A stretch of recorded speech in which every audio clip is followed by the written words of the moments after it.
There we go. Ladies and gentlemen, this is Dolynny TV. Welcome back to another edition of Edmonton Oilers post-game reviews here on the channel following a 4-3 gutted out, grinded out, holy crap, how do we pull it out? Victory against the Montreal Canadiens this evening. Ooh. Whew. Take a second to breathe. Folks, you've earned it. What a fantastic...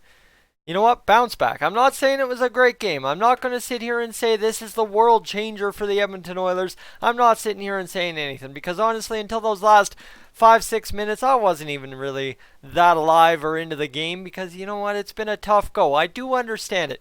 You know what? As I said, I have talked about the expectation of losing with the Oilers, what that does to fans. I'm just going to straight up tell you what losing does to people. Losing wears you out. It tuckers you out. It drags you down, beats you up, screws you up, and leaves you for dead. Well, guess what? You know what? The Oilers didn't lose tonight. And yeah, it took me probably about 54 minutes to get into a hockey game this evening. But ladies and gentlemen, we got it done. We gutted it out. And here we are talking about a 4-3 victory against the Montreal Canadiens this evening.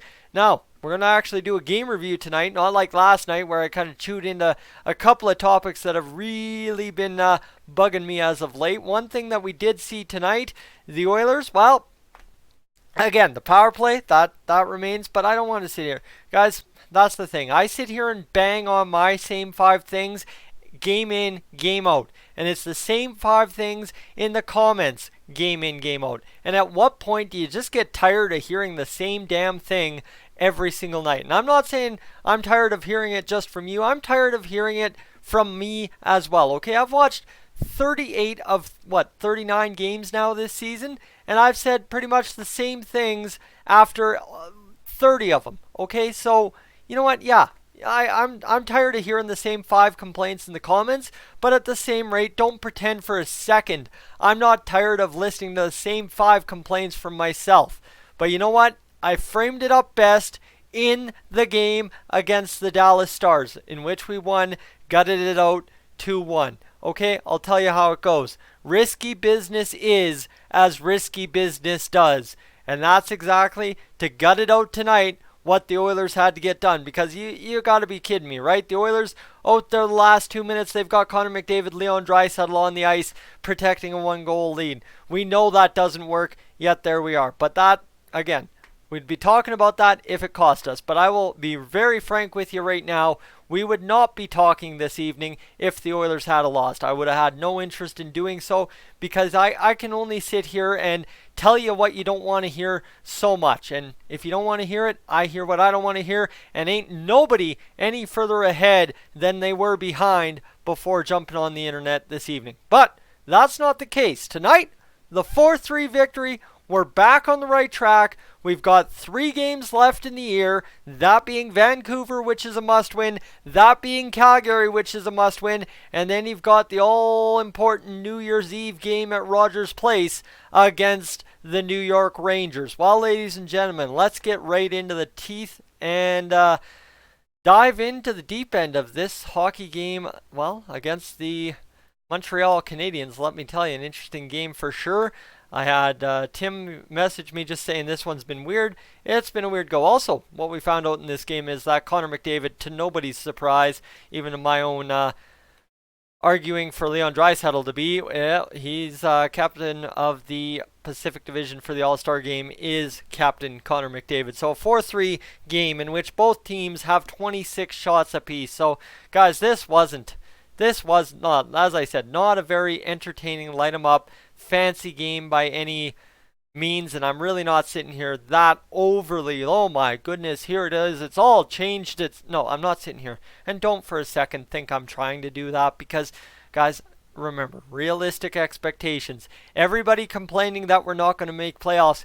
What did Ken Holland say? Ken Holland said we were going to compete for playoffs. That's not saying we are trying to make the playoffs. We need to make the playoffs. That's compete. That's just be there towards the end of the year. And guess what? We're still there, and it's December 21st. Okay, so let's not panic too much, shall we? Draisaitl started us off. Everybody in Oilers land this morning crying for Leon Draisaitl and Connor McDavid to be reunited. Well, ladies and gentlemen, how about you get Zach Kassian in there as well, and you have yourself the top line as per normal. And there we go. We get the goal, and we start off the game hot. Well, it's not what the story of the game was, because this wasn't a game where Draisaitl and McDavid dominated. Sure, they both had 2 points each, but we'll talk about the depth and what that was all about tonight, because let me tell you, we've maybe found a second dynamic duo, and that's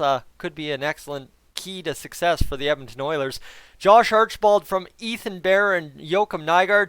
Nygard, beautiful turnover, forces the puck deep, gets the puck going, and oof, you just love to see it, absolutely. And then Ethan Bear, the beneficiary, pinching down low, fires it into the lane, not a shot on net, the lane, tipped backhand home pass Price by Josh Archibald. That's 2-0, and it's been a long time since the Oilers have had a 2-0 lead and sustained it. Well, you know what? It continues to be a long time, because Jeff Petrie, on a shorthanded chance after the Oilers stuck the power play unit out there, the top line, for 2 minutes straight again.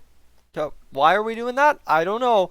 But Jeff Petrie gets one on the shorty, and of course it's Jeff Petrie because, let me tell you, it's the ex-Oilers curse. It's just the way it goes. You could have had Nail Yakupov play in St. Louis a full year and only play against the Oilers. And let me tell you, he would have had 40 goals and 75 assists in 82 games if all 82 games were against the Oilers. But that's not how the NHL schedule works, and Nail Yakupov's a castaway over in the KHL nowadays. But you get the point. It's straight, easy to hammer home. We know it all too well. Don't make too much of a stink, because it just is what it is. Philip Deneau from Jeff Petrie and Nick Suzuki evened the game at 2 after the Oilers really got deflated by that shorthanded goal. Couldn't get it going in the second period. Philip Deneau scores the goal on the power play, and it just was what it was. So a 2-2 game. Like I said, nothing. This wasn't a light 'em up fancy, like all problems solved game by any means, but risky business is as risky business does. And Connor McDavid, how about this? This one, I had a fun joke with my buddy, because the Montreal Canadiens on the penalty kill went for a very lazy change. I would classify it. I caught the change. It was very lazy in my opinion. That caused the kerfuffle in the neutral zone. Shea Weber not putting it deep, trying to make a pass. The two men sliding over to Leon Draisaitl, and Connor McDavid going down the middle. Now, I challenge somebody to watch that highlight that I'm talking about of the lazy change on the penalty kill and tell me, if that was Ethan Bear and Darnell Nurse, if they went like that on that penalty kill, or it was lazy forwards as well, say Jujhar Khaira, who didn't play tonight, you tell me, you get those guys going to the bench and then scoring 20 seconds later, that Oilers fans wouldn't be jumping all over either Bear, Nurse, or Khaira if it was them in that situation, because I frankly can tell you, we probably would be, and that's the silly, ridiculous thing, because nobody's going to remember that Connor McDavid goal, the fancy one on the power play, where he cuts up the middle because the two men are, pretty much trying to kill Draisaitl's chances right there. Nobody's going to remember that for the lazy change that happened. Everybody's going to remember it for the guys shifting over to Draisaitl and the lane opening for Connor McDavid. But if it was the other way around, I think we'd have some issues, and that's where I wanted to try and sit here and remind ourselves, it's not all bad. These things happen to other teams too, okay? The mistakes will happen for other teams. It's about capitalizing on them like Connor McDavid did. So, all right, all great, grand. Oh, man, good, dandy. We're up 3-2 going into the third period. Fine, and dandy, let's close it out. Well, no, risky business is as risky business does, my friends. Max Domi ties it up. Fantastic rush. If you want to blame Nurse or Bear on this one, just give your head a shake, please, because this is not where you blame McDavid. What am I doing? Bear and Nurse for this goal by Max Domi. This goal, a hard-working, highly skilled goal. Max Domi is the superstar on the Montreal Canadiens, quote-unquote. So you know what? Give him credit. He's a talented player. Let it slide. It's a good goal. Beats everybody clean, gets the job done. Because let me tell you, go back to what I was just saying, if Connor McDavid did that to the defenseman, nobody would be saying that the defenseman screwed it up for the Canadiens. From the Oilers' perspective, nobody would be. So let's take it from the other side and just let it be where it be. Now, hold on, that dynamic duo, guys, let's go. They were on fire tonight. And no, I'm not talking about Draisaitl and McDavid. I'm talking about Josh Archibald and Riley Sheahan. Riley Sheahan finds the puck. Weird bounce in the neutral zone. You don't usually see a puck flip into the neutral zone and roll backwards. That did, right onto the tape of Riley Sheahan. Across to Josh Archibald. The 2-on-1 executed just like it's McDavid Draisaitl. Back of the net by Sheahan. And then, ladies and gentlemen, let me tell you, from there on out, she was risky business, as risky business does. But the Oilers pull out a 4-3 victory. And we're back in that win column. And let me tell you what that does for the Edmonton Oilers and the NHL standings. Shall I? You want to just kind of know what that does for the standings? Let me see if I can get that. For the time being, the Edmonton Oilers sit alone in that third spot in the division at 42 points. And let me tell you, we're closer to being. Well, I guess technically speaking, however you want to look at it, yeah, technically we're sitting pretty.